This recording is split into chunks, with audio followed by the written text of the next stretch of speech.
sila. Pero ang presidente ako, ingat kasi sila. Talaga, ito sila kasi huwag kayo gusto. Hindi ko naman kayo hanapan na I will not be grateful for that my peace. I will, mas lalo na ako sabihin ko lang ang binigay ng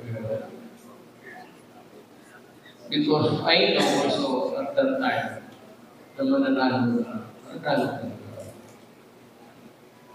So, kayong mga politiko ngayon dyan, pag may maglapit sa iyong bigay, sabihin mo, putang ina ka. Huwag mo ibigay yan sa harap ng tao.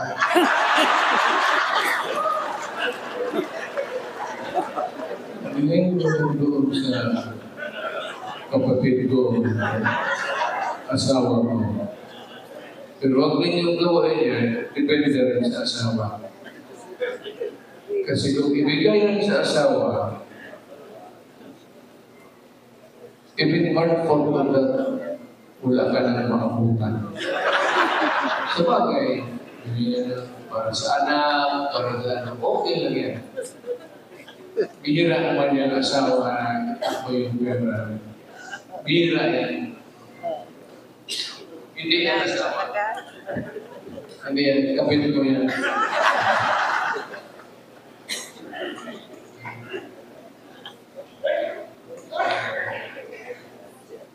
Let's meet again by ano na ito, next time.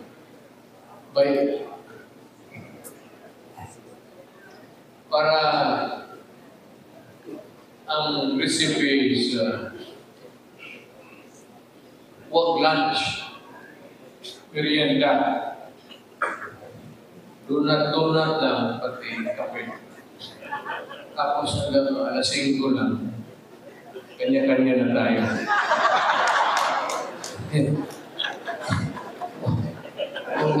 Either we share the burden o suluhin mo. Bagay marami kaya mapunta yan, effective.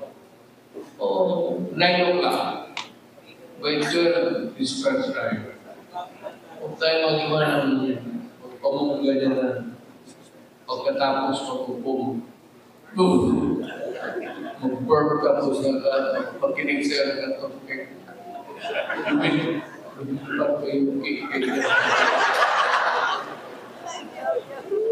Simple lang tayo, ang pwedeng simple lang.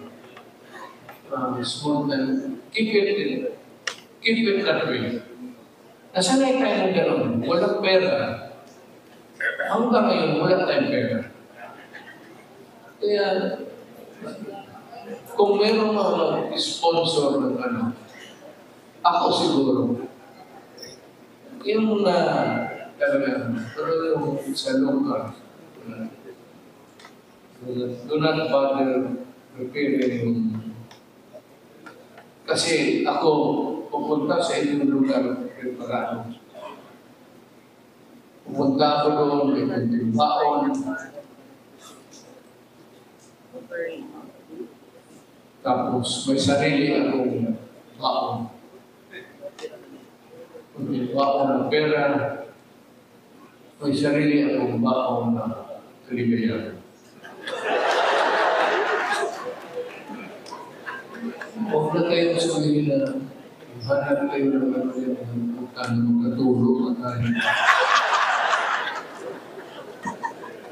Only wrong coming in. But I will be there to help you. At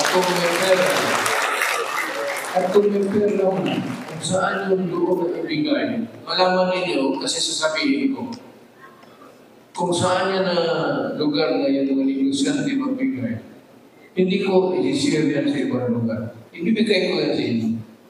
At malaman mo yan kasi sasabihin ko sa inyo sa harap ng magbigay.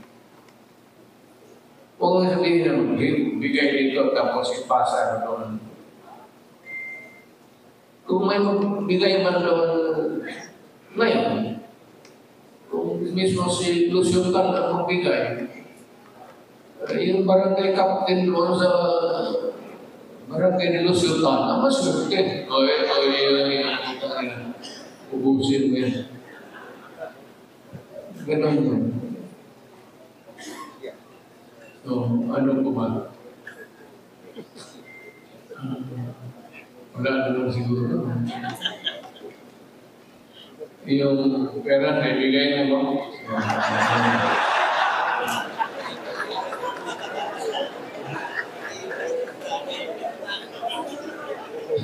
Ako, ever since ayaw mo mag-iabang.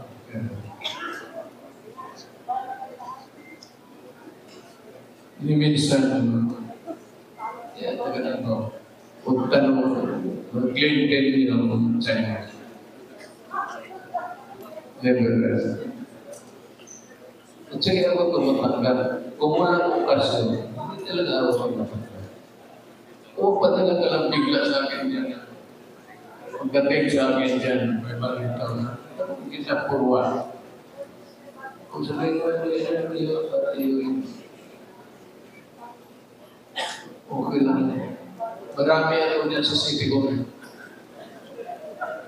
All I have to do is falsify at aabot yan. Ngayon ang naluto yan. Hindi na.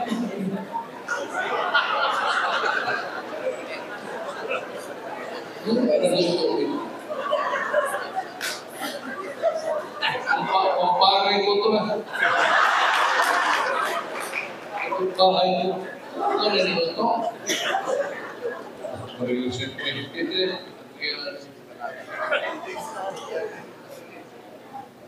O ibang yung mayari dito?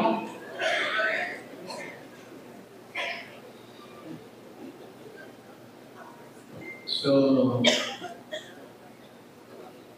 ito na ba, meeting, this is the last na, o opening to.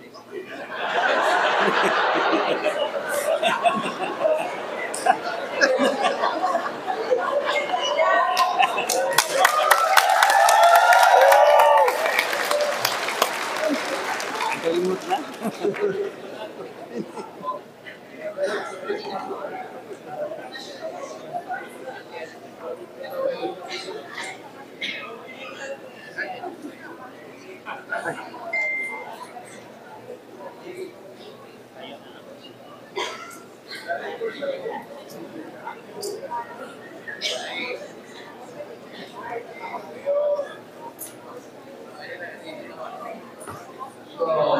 Individually siguro, we will meet if you have the money, and I hope that you can raise a bigger amount. Makaikot kami, 1 or 2 or 3. Bato, Bong. Si Bong, maraming bahasa.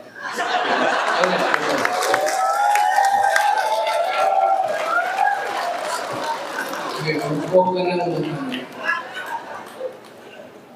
lahat ng papel na umiikot sa Mindanao newspaper, pwede po yan. Tesoro Printing Press. Ikaw kaya niyo print ng newspaper, kaya niyo print ng pera.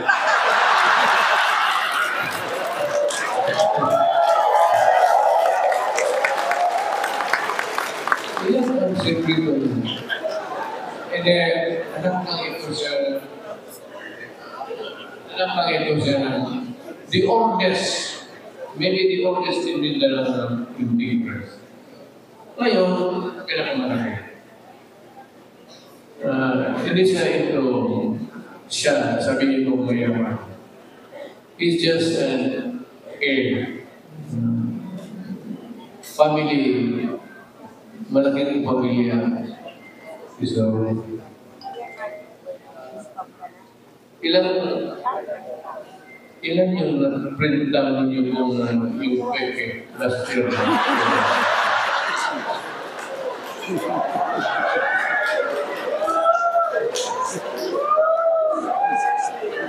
Alam ko, kaya sira yung ekonomiya. Well, kung mabait ko, has been my aid. Alam ninyo lahat yan. Pagtalon nyo yan. May aid tapos. Ganito nangyari nito. Let me pitch na lang mo. May regular handicap ako.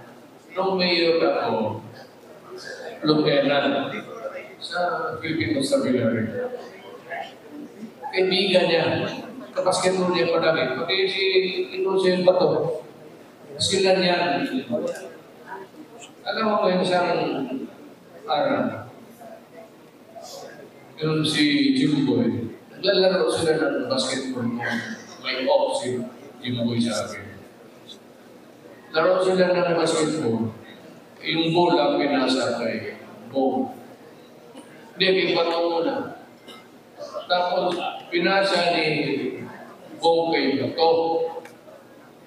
Si Bong ata may galit doon sa age-o. There's isang babae. Wala kang babae yan. Kita mo ng kaso punta. Kinakaso rin utang mo ng bulan. Tutang tinapo na yung bulan. Tinamaan dito. Kulaps. Galing, totoo. Kaya naman kukulang. Galing sa kanya yung bato. Yung bato ng takon. Takon. Patay yung tao. Jimbo. Hanggang ngayon, hindi ko talaga mapaamin bato. Sa akin ang bato. Yung pagkatapon mo, talagang hinampas mo yung bato mo. Hindi, ito yung kaibigan ko. Davao. Kaya nung presidente ako, mahusay. Kaya ako, anong PMA class na? PMA class na. PMA class na. Yung mga bata na assign ko ng sila. Si Bong naman, ligoy-ligoy lang yan. Kinuha ko. Yan ang pagpapatay na. Yung pinasahan niya ng gula. Naman na, yun yung aid ko. Hindi ko na. Kaya, presentar na agad si Bong. Kasi nung nakita ni Bong, pumunta ako sa Puliraria, pumasok ako doon sa morgue. Nakita ni Bong na maraming babae na kayo. Playful din. Wapo. Kita niya maraming babae.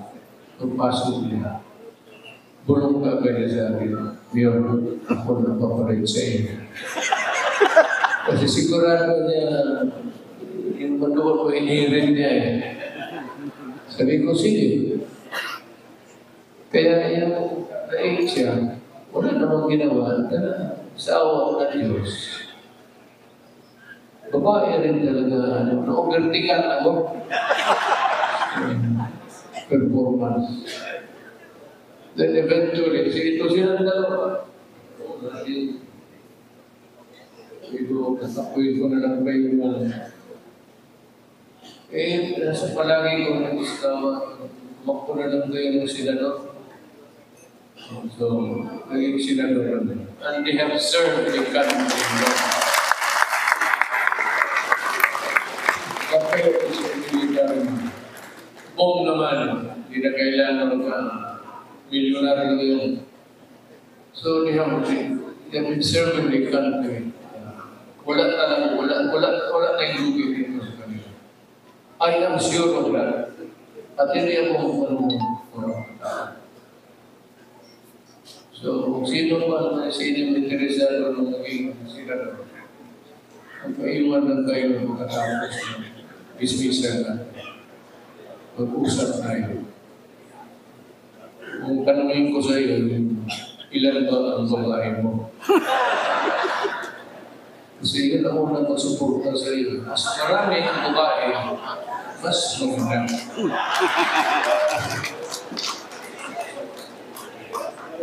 Kasi mas maraming magkampanya.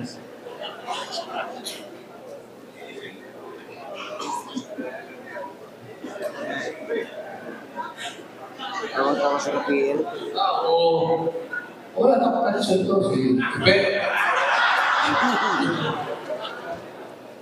Ito pala, may padagdag na naman sa Senado. Bakit basta magtrabaho lang? Wala man akong ano sa tao. Playboy ka, gambling ka, as long as you sinusugar mo yung pera mo. Ano pala? Bubog ka. Maglasing ka sa... Alam mo naman, mayroon na sa mga... Mayroon yan, siguro lang ako. Yung mga konsyal na pagpat nila mo. Ako, Mahubog maligid. Sino ba kapal? Maligid, Oscar. Yung konsyal mo na yung presiding officer ako, may mga naglasing na ano. Hindi ka naman pinapastos. Sinususpend ko yung session na punta pinakamulis ka. Huwag kang magkalat dito sa... Ganyan ko dyan, hindi pa na ano, kasi session ng alas 2. Pagkatapos na ano, inom na. Pagdating sa session ng...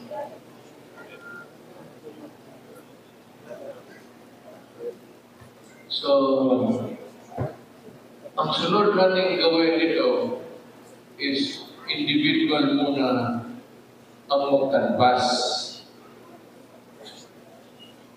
para ipadala yung sino yung tatakbo. Sa Senador, napag-usapan namin dito kanina, tapos sabi niyo, well, it's not the time to uplift. Huwag muna hindi tayo preparado. But we will maybe submit to the election a complete slate or yung sino lang ang gusto natin suporta. At I hope that we can also make them well para marami tayo dyan sa Senado. Yan naman sila. Matagdagan natin yan ang dalawa. And God willing, we will meet again in a plenary to decide the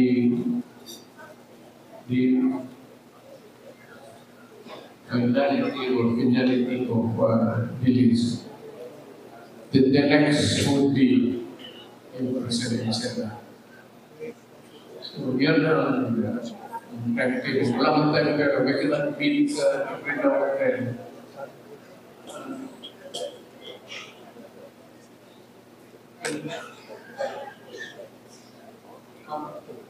Come here and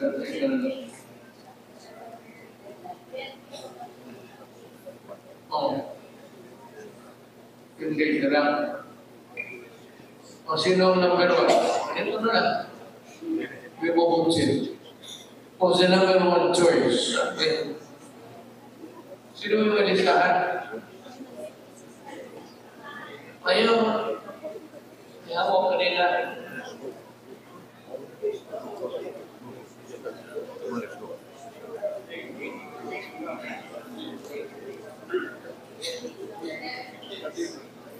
Yeah, sige, tentative. Tentative lang. You can make nominations. So, okay, I recognize first the gentleman that's a top. Can you get hold of a microphone? Mayor Palanca, Yes, sir. Negros Occidental, Got the video. PDP Negros Occidental. Again, let me, this is open for nomination, para to save time. PDP Negros Occidental has already endorsed in writing to the office, National Office of PDP. Endorsement of Attorney J.P. to represent the Negros Occidental and my locals.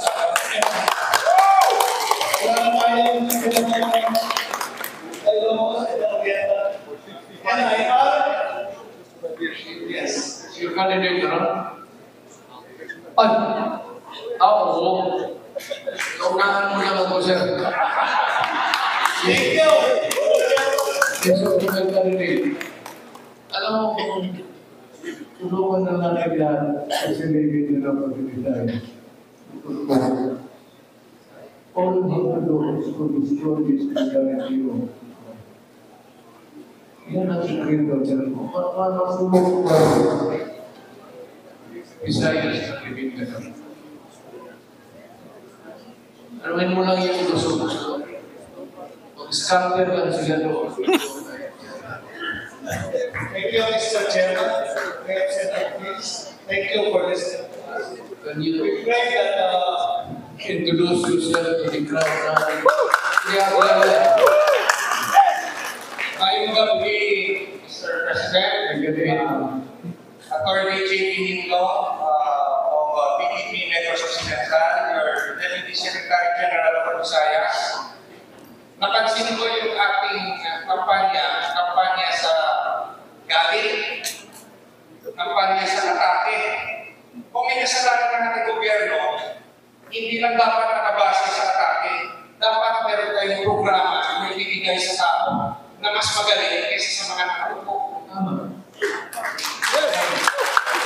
Sigaw ng Presidente Duterte, bakit natin sa binahan kahit hindi namin taga-Davao?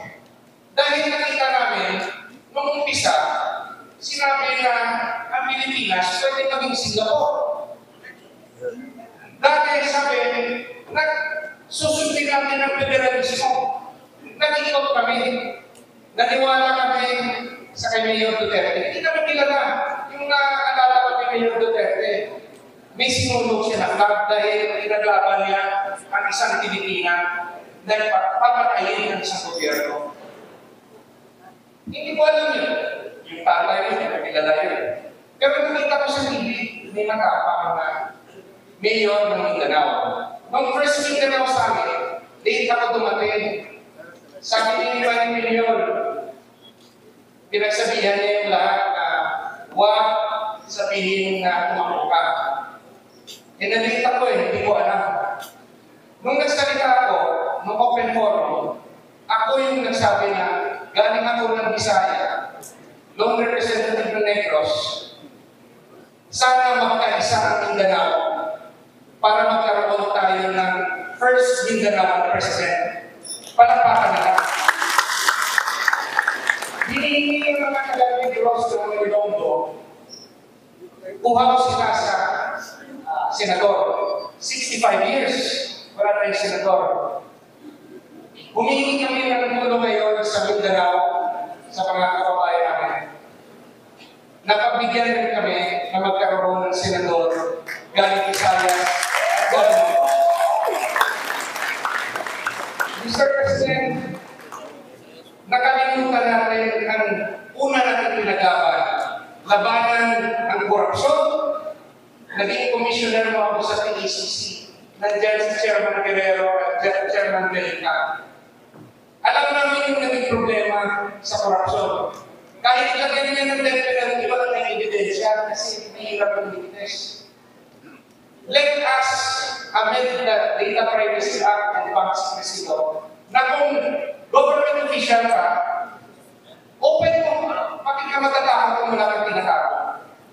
Pangalawa, sinabi ko nung isa, labanan natin ang kahirapan, poverty.